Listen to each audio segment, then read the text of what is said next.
नमस्कार दर्शकों, आपने देखना शुरू कर दिया है हरियाणा वॉइस 24 चैनल। मैं आपका अपना अजय चौहान। हम बैठे हैं एक ऐसी शख्सियत के पास जो पूरे हरियाणा में अपने युवाओं साथियों के लिए लड़ाई कर रहे हैं। 1 वर्ष उन्हें हो चुका है, 1 वर्ष से भी ज़्यादा। सरकार के ही मजदूर हम कहेंगे। हमारे साथ बैठे हैं विजय चौहान जी। आपका स्वागत है हरियाणा वॉइस 24। नमस्कार, मैं आप सभी को नमस्कार करता हूं। आप जो समाज को आगे बढ़ाने का जो कार्य कर रहे हैं, इस प्रेस के माध्यम से लोगों की समस्याओं को जनप्रतिनिधि को पहुंचाने का कार्य कर रहे हैं, उसके लिए पूरे हरियाणा वासी आभारी हैं आपके। जी, आपका मुद्दा क्या है? 1 साल से छाती भर रखी है आपने, सीएम साहब भी कहते हैं।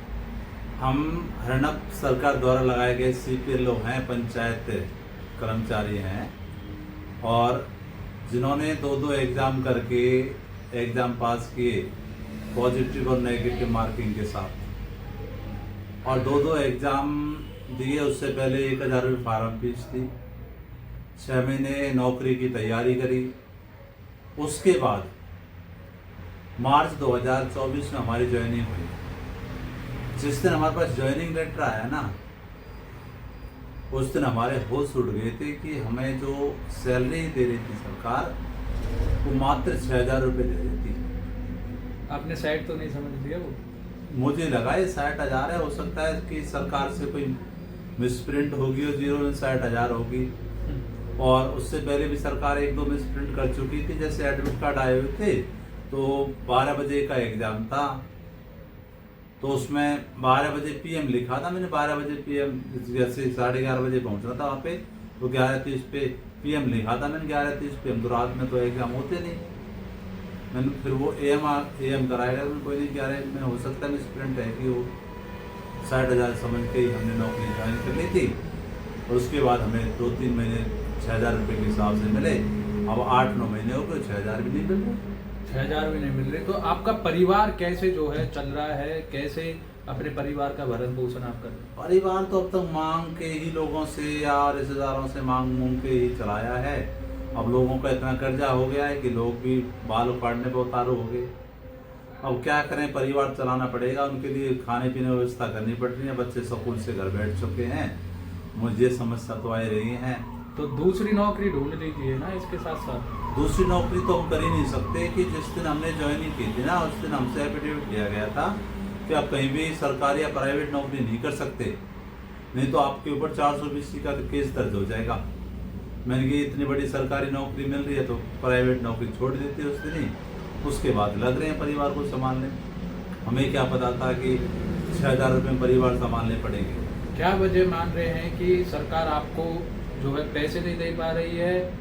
वजह क्या है? कमीशन भी तो दे रही है सरकार। एक कमीशन मिला है, हम 13 महीने में मिला है, 180 रुपये कमीशन आया हमारा। अब समझ नहीं आ रहा है इस 180 रुपये का क्या करें। मैं तो सोच रहा हूँ बच्चों के लिए अनाज व्यवस्था कर दो, 1 साल भर के लिए हो जाए। लेकिन लग तो नहीं रहा है 180 रुपये में 1 दिन के भोजन की व्यवस्था भी हो पाए। अब सरकार पे भ्रष्टाचार करेंगे अगर सरकार आपकी तनख्वाह भी बढ़ा सकती है। भ्रष्टाचार तो हमने 13 महीने से नहीं किया। सरकार क्या, कोई भी एक भी आदमी या कहीं बाहर का भी कोई ग्रामीण भी कहते हैं आज तक किसी पे 10 रुपये किसी से ले जाऊँ, तो बता दें भ्रष्टाचार तो डिपार्टमेंट करते हैं, बड़े बड़े करोड़ों के घोटाले आ रहे हैं, सरकार को बता दिए। अभी हम आपको बता दें, होटल का ये केस है। होटल में BDO साहब और जो हमारे जो साथी थे पंचायत के अधिकारी, उन्होंने 350 करोड़ के आसपास घोटाला किया। होटल का तो बड़े लोग करते हैं, हमारे 9 सैलरी 6000 की, घोटाले कहाँ से करेंगे? तो सरकार क्या वजह है आपकी मांगे नहीं समझ पा रही है? क्या मांगे आप? ये तो सरकार को पता होगा क्या सोच रही है। इतना जो परिवार हैं इनके बारे में क्या सोचे। ये 3400 CPLO हैं बेचारे। इन 3400 CPLO के एक परिवार में 5 आदमी भी हैं, तो कम से कम सोचो 15-16 हज़ार आदमी तो इनके परिवार हैं। और इनके सरकार की नीतियों की वजह से इनके परिवार रोड पे आ चुके हैं। ना तो इनको भरपेट खाना मिल पा रहा है, ना भरपेट नींद मिल पा रही है। बिना पैसे नींद नहीं आती और बिना खाने भूख नहीं मिटती, क्या करें। तो CM साहब के दरवाजे तो 24 घंटे खुले हैं, आप वहाँ क्यों नहीं जाते? CM साहब से 8 से 9 बार मुलाकात हो चुकी है। हर बार CM साहब ऐसे ही कहते हैं कि हमने आपके लिए पॉजिटिव कर रहे हैं, लेकिन कब होगा हमें भी नहीं पता। अभी बताते अभी भी हम 27 अप्रैल की ही बात बताएं कि कुरुक्षेत्र में गए थे, सरकार से 13 महीने से मांग रहे थे, कोई अप्रोच नहीं मिला, तो वहाँ फिर चले गए सरकार को अपनी आर्थिक दशा बताने के लिए। अर्धनग्न थे, बनियान पहन रखी थी, नीचे लोवर था, साथ में हाथ में कटोरे ले लिए हमने कि हम तो सरकार से मांग रहे हैं, भिखारी बन के मांग रहे हैं, सरकार दे दे तो हमें तो अपने परिवार चलाने हैं जैसे तैसे। पूरे दिन बैठे रहे धूप में, ना कोई पानी की व्यवस्था थी, ना कोई पब्लिक टॉयलेट व्यवस्था थी, उल्टा प्रशासन ने बैरिकेड लगा दिए, पानी वाटर कैनन की गाड़ियाँ मंगा ली कि हम कोई आतंकवादी थोड़ी थे। जहाँ पे आतंकवादी होते हैं वहाँ पे वो चीजें नहीं होती। हम तो हरियाणा सरकार के मजबूर कर्मचारी हैं।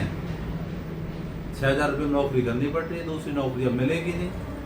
मिलेगी कैसे? 1.5-2 साल तो इसमें खराब हो गई, 6 महीने पहले तैयारी में खराब हो गई, 13 महीने इसमें हो गई।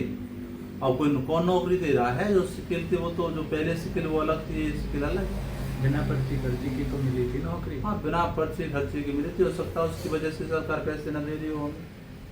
सरकार तो ये सोचे बिना पैसे काम हो जाए, बंधुआ मजदूर बना रखे हैं।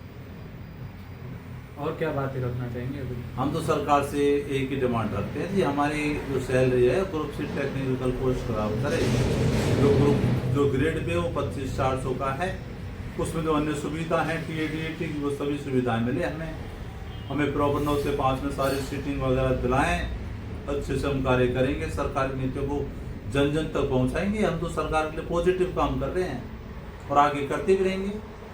अब भी कर रहे हैं, जब पैसे नहीं मिले, जब भी लोगों की समस्या सुन रहे हैं। हमारे पास पंचायत का कार्य भी होता है, परिवार पहचान पत्र का कार्य भी होता है।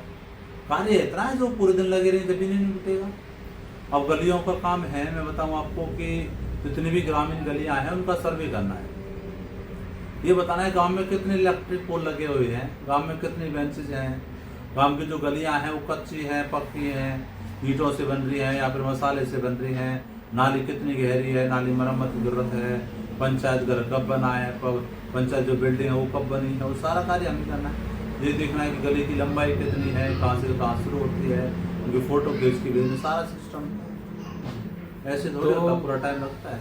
धन्यवाद जी, आपका बड़ा धन्यवाद रहेगा, सरकार हमारी बात पहुंचाए। तो मैं आपको बता दूं कि हरियाणा वॉइस 24 पलवल का ही नहीं, पूरे हरियाणा का चैनल बनने जा रहा है।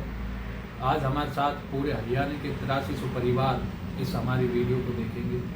उनसे यही अपील रहेगी कि आपकी आवाज़ हम निस्वार्थ आपके लिए, निष्पक्ष जनता के बीच में, सरकार के बीच में, आपके अधिकारियों के बीच तक हम पहुंचा रहे हैं। आप भी हमारे चैनल को सहयोग करें और हमारे चैनल को सपोर्ट करें, जिससे कि आपकी मजबूती और दिखे। हाँ जी, क्या कहना चाहिए? मैं